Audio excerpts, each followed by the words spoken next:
नमस्कार दोस्तों, मैं हूं सुप्रतिम बैनर्जी। तो आइए शुरुआत करते हैं। ये वाकया है साल 2015 का। 20 दिसंबर 2015 को महाराष्ट्र के उस्मानाबाद ज़िले के एक गांव वाघोली में एक कुएं के अंदर एक लड़की की लाश मिलती है।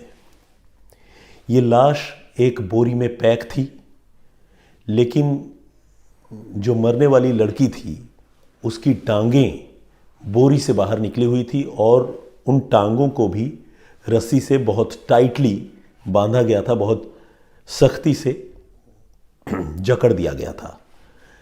गांव वालों ने जब कुएं में लड़की की लाश देखी तो उन्होंने पुलिस को इत्तला की और पुलिस मौके पर पहुंची।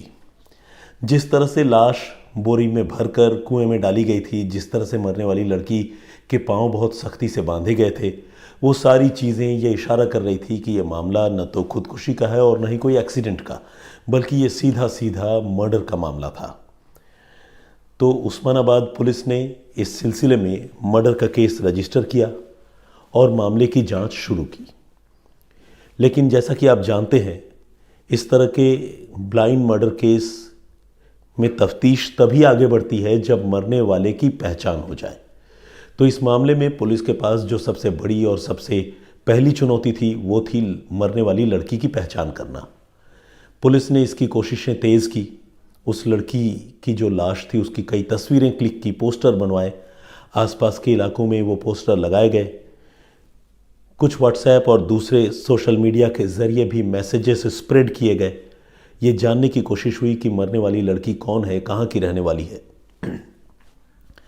लेकिन पुलिस की तमाम कोशिशें बेकार चली गई।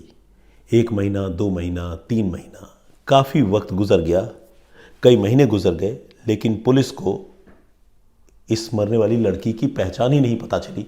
तफ्तीश आगे बढ़ना तो बहुत दूर की बात थी। इसी बीच 5 महीनों में इस केस की जांच के लिए जो पुलिस अधिकारी, इन्वेस्टिगेटिंग ऑफिसर नियुक्त किए गए थे वो भी बदल दिए गए। मतलब 2-2 इन्वेस्टिगेटिंग ऑफिसर इस केस के चेंज हुए। 5 से 6 महीनों का वक्त गुजर गया, मगर लड़की की पहचान जो है वो स्टैब्लिश नहीं हो सकी। 1 इंच भी इस मामले की जांच आगे नहीं बढ़ सकी। इसी बीच एक नए आईपीएस ऑफिसर उस इलाके में उनकी पोस्टिंग हुई। इनका नाम है तिलक राज रोशन। तिलक राज रोशन जो है ये उस्मानपुर के उस इलाके में एडिशनल डीएसपी के पद पर तैनात किए गए। इन्होंने ये तय किया कि वो इस इलाके के जो कोल्ड केसेस हैं, यानी ऐसे मामले जो अनसुलझे हैं, उनको सुलझाने की कोशिश करेंगे। और आम तौर पर जब मामले मर्डर के होते हैं, जो अनसुलझे होते हैं, तो पुलिस की कोशिश उन्हें सुलझाने पर ज़्यादा होती है, क्योंकि मर्डर के केसेस अपने आप में हीनियस तो होते ही हैं, इससे बड़ा कोई जुर्म या गुनाह नहीं होता। ऊपर से मर्डर के केसेस सुलझाना अपने आप में बहुत चैलेंजिंग बात भी होती है। तो ये जो आईपीएस ऑफिसर थे तिलक राज रोशन, इन्होंने तय किया कि वो मर्डर के केसेस सुलझाने की कोशिश करेंगे। तो इस तरह के कुछ केसेस की फाइल उनके पास आई और उनमें से एक फाइल इस गुमशुदा लड़की की थी, जिसकी लाश, लावारिस लाश, उस कुएं में मिली थी और वो केस अब तक अनसॉल्व था। तो रोशन साहब ने उस केस की जो फाइल है उसे पढ़ने की शुरुआत की, ताकि उस केस के बारे में वो ज़्यादा से ज़्यादा जानकारी जुटाएं और समझ पाएं कि इनिशियली मामला क्या था। तो उन्होंने पढ़ा कि 20 दिसंबर 2015 को लड़की की लाश कुएं में मिली थी और जिस तरह से लाश मिली थी, जो मैंने आपको डिस्क्राइब किया, वो सारी चीज़ें उस केस फाइल में पुलिस वालों ने उसी तरह से लिख के रखी थी। कुछ लाश की तस्वीरें पुलिस ने उस केस फाइल में लगा रखी थी। पुलिस ने लाश का पोस्टमार्टम भी करवाया था और पोस्टमार्टम में लड़की की मौत जो है कुएं में डूबने की वजह से नहीं, बल्कि उसको चाकू मारे जाने की वजह से, उसका गला काटे जाने की वजह से होने की बात लिखी गई थी।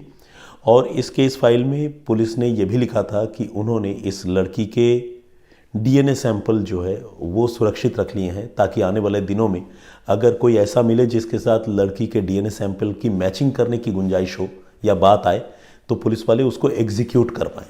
तो यहाँ तक पूरी कहानी उस केस फाइल में लिखी हुई थी, जो आईपीएस तिलकराज रोशन ने पढ़ी। इसी बीच तिलकराज रोशन ने यह भी पढ़ा कि जो लाश मिली थी उसकी पहचान तो इस्टेब्लिश नहीं हो पाई, लेकिन मरने वाली लड़की ने एक कुर्ती पहनी हुई थी और उस कुर्ती पर जयपुर रूर्ती लिखा हुआ था। KURTI नहीं, RURTI ऐसा लिखा हुआ था। तो पुलिस ने अपनी फाइल में उस बात को मेंशन भी किया था कि लड़की ने जो कपड़ा पहना था उसमें जयपुर रूर्ती ऐसा लिखा हुआ था। जब ये बात उन्होंने केस फाइल में पढ़ी तो उन्होंने लड़की की लाश की तस्वीरें और उसके जो कपड़े थे उसके टैग की तस्वीर को बहुत गौर से देखा और उन्होंने रियलाइज़ किया कि ये बेसिकली जयपुर रूर्ती नहीं बल्कि जयपुर कुर्ती ही लिखा हुआ है, लेकिन टैग में कुर्ती के के की बनावट कुछ ऐसी दिख रही है जो सरसरी तौर पर पढ़ने से के की जगह आर लग रही है। इसी वजह से उसको इससे पहले पुलिस वालों ने जब पढ़ा था तो उन्होंने जयपुर रूर्ती पढ़ा था और जयपुर रूर्ती पढ़कर वही बात उन्होंने केस फाइल में लिख भी दी थी। लेकिन जब तस्वीरों को इन IPS ऑफिसर ने देखा और देखा कि रूर्ती की जगह असल में वो कुर्ती है, उन्होंने जब ये रियलाइज़ कर लिया, उनको जब पूरा यकीन हो गया कि ये जयपुर कुर्ती है, ऐसे भी रूर्ती का कोई मतलब तो बनता नहीं है, कुर्ती का मतलब बनता है, तो उनको जब इस बात का रियलाइजेशन हो गया तो उन्होंने तय किया कि इसी जयपुर कुर्ती के सहारे जो है वो इस मामले की तफ्तीश को आगे बढ़ाने की कोशिश करेंगे। उसके बाद उन्होंने इंटरनेट पर सर्च करके उस मैन्युफैक्चरर के बारे में, उस कंपनी के बारे में पता किया जो इस डिज़ाइन की या इस ब्रांड की जयपुर कुर्तियाँ बनाया करती है। फिर उन्होंने उस कंपनी से संपर्क किया और संपर्क करने के बाद उस कंपनी ने ये बताया कि हाँ वो कुर्ती जो है इन्हीं की है, क्योंकि उस कंपनी को भी उस टैग की तस्वीरें जो है तिलकराज रोशन ने भेजी। तो कंपनी ने कंफर्म किया कि हाँ ये कुर्ती उन्हीं के कंपनी की है। अब उन्होंने पूछा कि आपने ऐसी कुर्तियाँ जो है वो किन को बेची, कितने लोगों को बेची, कोई डेटा, कोई हिसाब किताब आपके पास है? तो पुलिस के इस सवाल का कुर्ती बनाने वाली कंपनी ने जो जवाब दिया वो ये था कि उन्होंने सोशल मीडिया के ज़रिए, या आप वो कहते हैं ना ऑनलाइन मार्केटिंग के ज़रिए, उन्होंने ऐसी कुर्तियाँ हज़ारों की तादाद में बेची हैं और पर्सनली भी ऐसी कुर्तियाँ बहुत बेची हैं मैन टू मैन। तो कहने का मतलब ये कि कोई और छोर नहीं था कि कितनी कुर्तियाँ बेची, किसको बेची। लेकिन जब पुलिस को ये पता चला कि ज़्यादातर कुर्तियाँ इन्होंने ऑनलाइन मार्केटिंग के ज़रिए ही बेची है, तो फिर तिलकराज रोशन जो इस मामले की जांच कर रहे थे, उन्होंने ये तय किया कि अब वो कुछ ऑनलाइन मार्केटिंग करने वाली कंपनियों से संपर्क स्थापित करेंगे और ये पता करने की कोशिश करेंगे कि उन्होंने ये कुर्तियाँ किसको बेची हैं और कितनी बेची है। इस तरह से उन्होंने, रोशन साहब ने फ्लिपकार्ट को, अमेज़ॉन को, मिंत्रा को और भी ऐसी बहुत सारी कंपनीज़ जो ऑनलाइन शॉपिंग कंपनीज़ है जो काम करती हैं, उनको उन्होंने मेल लिखा और उस टैग की तस्वीर साथ में भेजी, उस ब्रांड के बारे में बताया और कहा कि वो इस टैग और इस ब्रांड के कितने कपड़े उन्होंने हाल के कुछ महीनों में बेचे हैं उसका लेखा जोखा उन्हें उपलब्ध कराएं। तो इस पर फ्लिपकार्ट ने जवाब दिया और फ्लिपकार्ट ने बताया कि उन्होंने ऐसी 18,000 कुर्तियाँ हाल के कुछ महीनों में बेची हैं। अमेज़ॉन ने यह बताया कि उन्होंने 6 से 7 ऐसी कुर्तियाँ हाल के कुछ महीनों में बेची है। बाकी कुछ और कंपनियों ने भी जवाब देना चालू किया, ऑल्दो वो जवाब पुलिस ने तब तक रिसीव नहीं किया था जब तक की बात मैं आपको बता रहा हूँ। तो जो रिसीव किया था उसके मुताबिक दो चीज़ें तो क्लियर हो गई। फ्लिपकार्ट ने 18,000 बेचे थे और अमेज़ॉन ने तकरीबन 7 कुर्तियाँ बेची थी, सिर्फ 7 से 8। तो पुलिस ने और IPS मिस्टर रोशन ने यह तय किया कि वो इन 18,000 जो कुर्तियाँ बेची गई है उसके बारे में वो पता करेंगे और ये जानकारी जुटाएंगे कि ये कुर्तियाँ किसने खरीदी हैं। उन्होंने फिर फ्लिपकार्ट से संपर्क किया और 18,000 कस्टमर्स के, 18,000 उपभोक्ताओं के मोबाइल फ़ोन नंबर जिन्होंने ये कुर्तियाँ खरीदी थी वो उन्होंने उस कंपनी से मांगे। फ्लिपकार्ट ने वो नंबर पुलिस को उपलब्ध कराए। अब पुलिस के पास एक मोटा पुलिंदा था जिसमें 18,000 ग्राहकों के नाम नंबर थे जिन्होंने जयपुर कुर्ती खरीदी थी। अब पुलिस 18,000 लोगों को अगर फ़ोन करके पूछती तो आप समझिए कि वो कितना मुश्किल काम होता, लेकिन पुलिस को इस मामले को तो सुलझाना ही था। तो पुलिस ने इसी काम को दूसरे तरीके से करने का फैसला किया। तिलकराज रोशन ने यह तय किया कि उस्मानाबाद के वाघोली गांव में जब लाश मिली थी 20 दिसंबर 2015 को, उसके पहले के 1-2 दिनों के अंतराल में उस गांव में उस कुएं के आसपास जितने मोबाइल नंबर एक्टिव थे उन मोबाइल नंबरों का डंप डाटा निकलवाया जाए, ये पुलिस ने तय किया। इसके बाद पुलिस ने सर्विस प्रोवाइडर्स से बातचीत की और वाघोली गांव के उस कुएं के आसपास में दिसंबर के महीने के डंप डाटा उस पर्टिकुलर डेट्स के निकलवाए। और जब पर्टिकुलर डेट्स के डंप डाटा पुलिस ने निकलवाए तो पुलिस को एक पर्टिकुलर नंबर के बारे में पता चला, जो नंबर एक शख्स का था जिसका नाम था प्रकाश छापेकर। ये 36 साल का एक रिटायर्ड आर्मी मैन था जिसने तकरीबन 6 से 7 साल की आर्मी की सर्विस पूरी की थी और इसके बाद ये आर्मी से रिटायर हो चुका था। और इन दिनों ये आदमी नागपुर की एक कंपनी में, प्राइवेट कंपनी में सिक्योरिटी ऑफिसर के पोस्ट पर काम करता था। और पुलिस ने ये देखा कि ये नंबर जो है उस वाघोली गांव में मौका वारदात पर घटना वाले दिन एक्टिव था, ये नंबर वहाँ पर पुलिस को दिख रहा था। अब पुलिस ने जो कंप्यूटर में ऑटो फाइंड का जो एक ऑप्शन आता है, उस ऑप्शन के ज़रिए ये नंबर उन 18,000 नंबरों के बीच में सर्च करने की कोशिश की। और जब पुलिस ने ऑटो फाइंड का बटन दबाया छापेकर का मोबाइल नंबर डालकर, तो आपको जानकर हैरानी होगी और अच्छा भी लगेगा कि वो नंबर उस 18,000 नंबरों में मिल गया।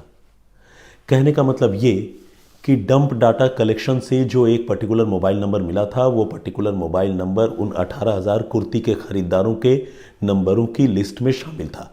यानी प्रकाश छापेकर ने एक कुर्ती ज़रूर खरीदी थी। अब वो कुर्ती उसी लड़की की कुर्ती थी या नहीं, अभी इसका पता होना बाकी था। लेकिन ये पूरे हालात, ये पूरे सर्कमस्टांसेस ये इशारा कर रहे थे कि इस मर्डर में प्रकाश छापेकर का कोई ना कोई लेना देना ज़रूर है। बल्कि पुलिस को यह भी लग रहा था कि हो ना हो ये कातिल जो है वो प्रकाश छापेकर ही है, जो एक रिटायर्ड आर्मी मैन है।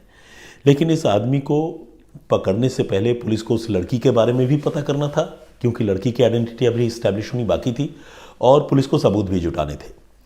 तो पुलिस ने नागपुर के कंपनी में काम करने वाले छापेकर से बात करने का फैसला किया और जयपुर कुर्ती के बारे में पूछा और उस लड़की की मौत के बारे में भी पूछा और कहा कि उसकी लाश भी मिली है, क्या आप उसको जानते हैं?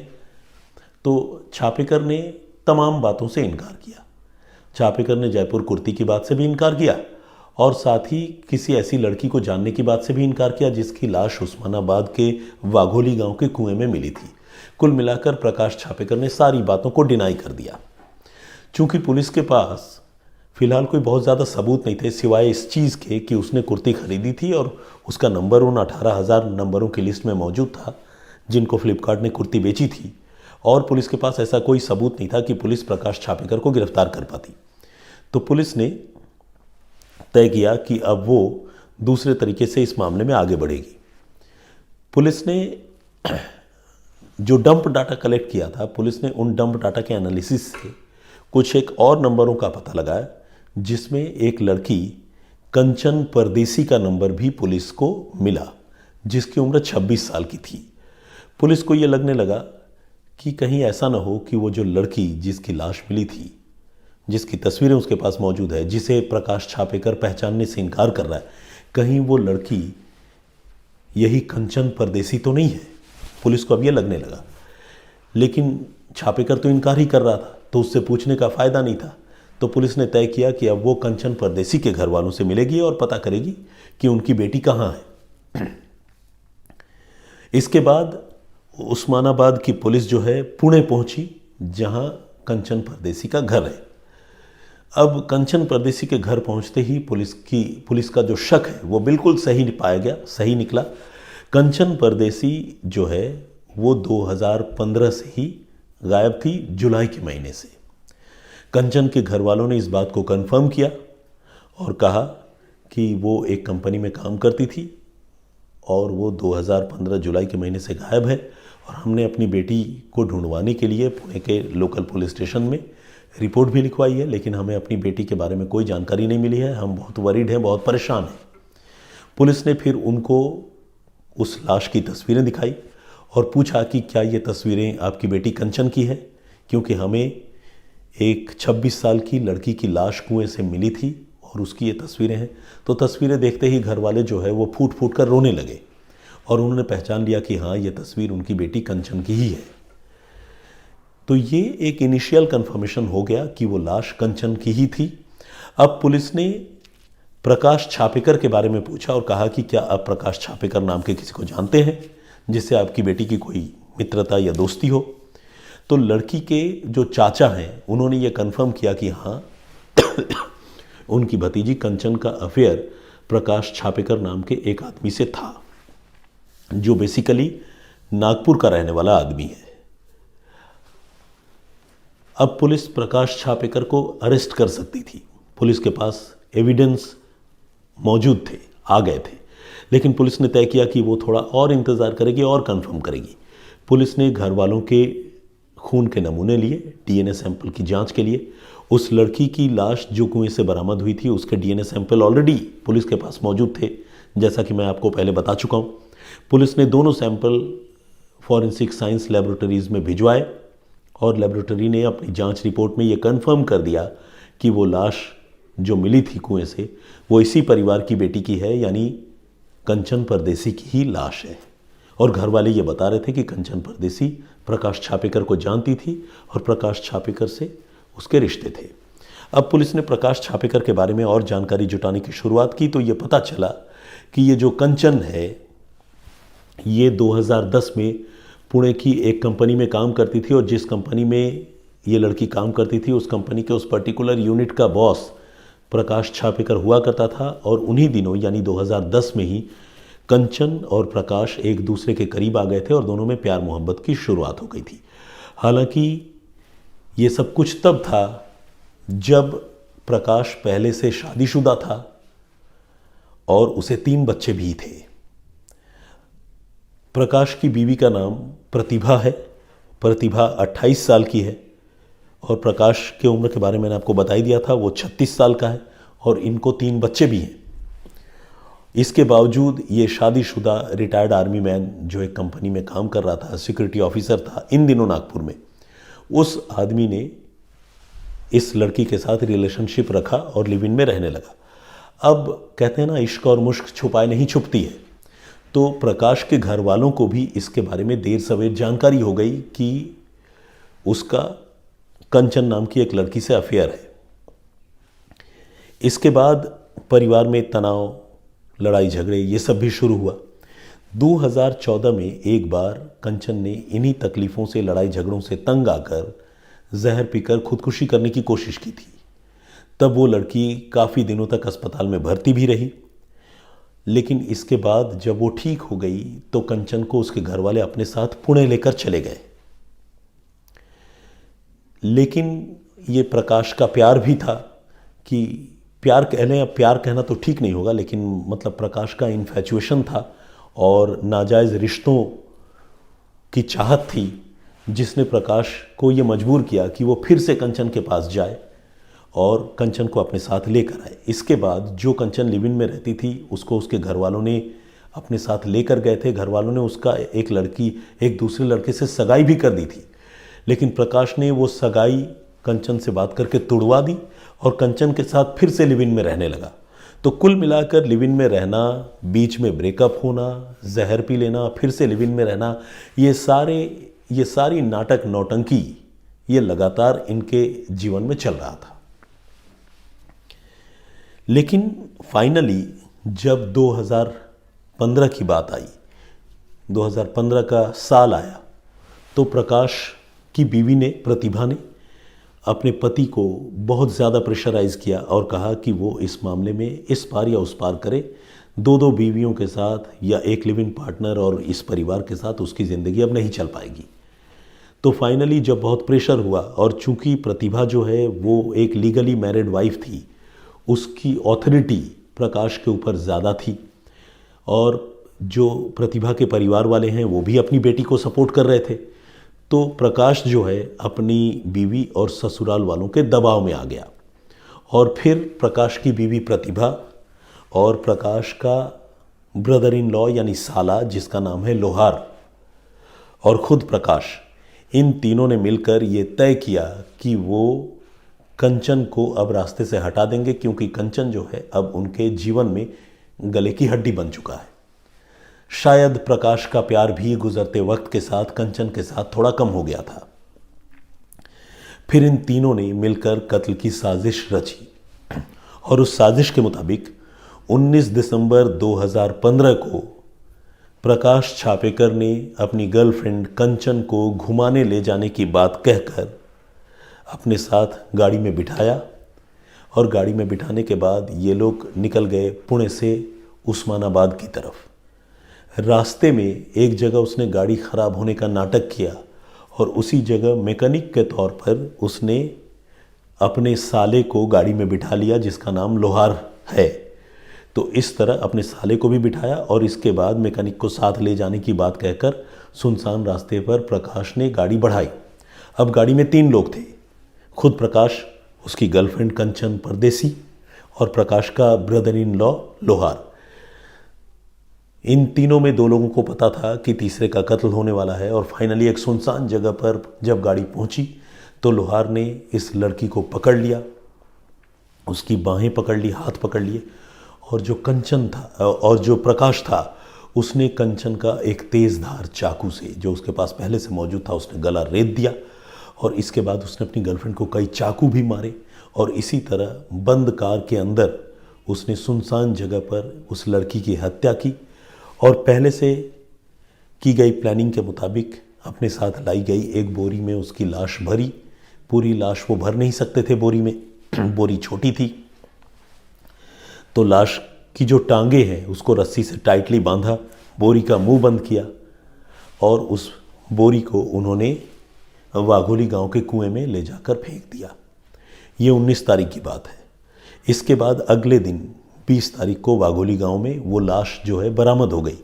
उसके बाद की पूरी कहानी आप जानते हैं। इस घटना के बाद ये सारे लोग अपने अपनी ज़िंदगी में व्यस्त हो गए। प्रकाश अपने परिवार के साथ रहने लगा, उसका साला लोहार अपनी ज़िंदगी में मशगूल हो गया, जो प्रकाश की बीवी है प्रतिभा वो भी अपने पति के साथ रहने लगी। उधर कंचन जो है वो मारी गई, उसके घर वालों को पता ही नहीं था कि कंचन को कौन ले गया, किसने मारा। गुमशुदगी की रिपोर्ट दर्ज हुई थी लेकिन कंचन के बारे में कोई जानकारी नहीं मिल पा रही थी। तो इस तरह से ये मामला अनसुलझा बना हुआ था। लेकिन फाइनली जब इतने सारे सबूत पुलिस ने जुटा लिए और प्रकाश छापेकर का कच्चा चिट्ठा उससे सख्ती से पूछताछ करने से पहले ही पुलिस ने जुटा लिया, तो फिर पुलिस ने अब प्रकाश छापेकर को दोबारा पकड़ा और जब उसे सारे सबूतों के साथ कन्फ्रंट किया तो उसे मानना पड़ा कि हाँ, उसी ने अपनी गर्लफ्रेंड कंचन का कत्ल किया था और इस कत्ल में उसकी बीवी साजिश में शामिल थी और कत्ल को अंजाम देने में उसका ब्रदर इन लॉ लोहार वो भी शामिल था। इस तरह पुलिस ने प्रकाश को, उसकी बीवी प्रतिभा को और उसकी बीवी के भाई लोहार को, इन तीनों को कत्ल के इस संगीन मर्डर के मामले में गिरफ्तार किया। पुलिस ने इन सबको गिरफ्तार करके जेल भी भेजा। जब तफ्तीश आगे बढ़ी तो ये भी पता चला कि उस कत्ल के बाद ये जो प्रकाश है इसने फेसबुक पर टारगेट डेड के नाम से एक पोस्ट भी किया था, यानी अपनी ही गर्लफ्रेंड को मारने के बाद उसने उसे मारने का फेसबुक पोस्ट पर इशारों में ऐलान किया था। और इसे ऐलान के साथ साथ आप एक कातिल का कत्ल करने के बाद मनाया गया जश्न भी मान सकते हैं। जब जांच हुई तो उसके फेसबुक प्रोफाइल में टारगेट डेड का वो पोस्ट भी पुलिस के हाथ लगा। पुलिस ने और छानबीन की तो पुलिस को ये भी पता चला कि इस कत्ल को अंजाम देने के बाद प्रकाश ने अपनी कार एक मैकेनिक को बेचने की भी कोशिश की थी और तब मैकेनिक ने उस कार में ढेर सारे खून के धब्बे देखे थे और उसने प्रकाश से ये पूछा था कि ये खून के धब्बे तुम्हारी कार में कैसे आए। वो कार खरीदने को तैयार नहीं हुआ तो प्रकाश ने ये बताया कि वो अपनी बीवी के साथ किसी जगह पर ट्रैवल कर रहा था और डकैतों ने हमला करके उसकी बीवी को लहूलुहान कर दिया था और ये खून के धब्बे उसकी बीवी के हैं। तो एक झूठी कहानी प्रकाश ने जब कार बेचने की कोशिश करते हुए वो शक के दायरे में आया था तो उसने एक मैकेनिक को भी बताई थी। लेकिन जब तफ्तीश हुई तो ये कहानी भी खुलकर सामने आई। तो वो जो मैकेनिक है उसने भी इस मामले में प्रकाश के खिलाफ कोर्ट में गवाही दी। इस तरह ये तीनों कातिल तो गिरफ्तार हुए ही। 33 गवाह 33 विटनेसेस इस मामले में पुलिस ने उनके बयान कलमबंद कराए और कोर्ट में भी उनकी गवाही हुई। और 33 गवाह तमाम तरह के सबूत, कुर्ती वाली बात, मोबाइल फ़ोन का डंप डाटा, परिवार वालों का कंफर्मेशन, डीएनए रिपोर्ट का मिलान होना, इन सारी चीज़ों की बदौलत फाइनली 14 अगस्त 2020 को प्रकाश छापेकर उसकी बीवी और उसके साले को पुलिस कोर्ट ने इस मामले में, कत्ल के मामले में गुनहगार करार देते हुए आजीवन कारावास की सज़ा सुनाई। फिलहाल ये तीनों जेल में हैं और इस तरह पुलिस ने एक ब्लाइंड मर्डर का मामला, जिसके सुलझने की कोई उम्मीद नहीं थी, एक आईपीएस ऑफिसर की सूझबूझ से सुलझा लिया था। तो आज के लिए इतना ही। जल्द हाजिर होंगे किसी और वाकई, किसी और कहानी के साथ। तब तक अपना बहुत ख्याल रखिए, सुरक्षित रहिए और मुझे इजाज़त दीजिए। जय हिंद, जय भारत।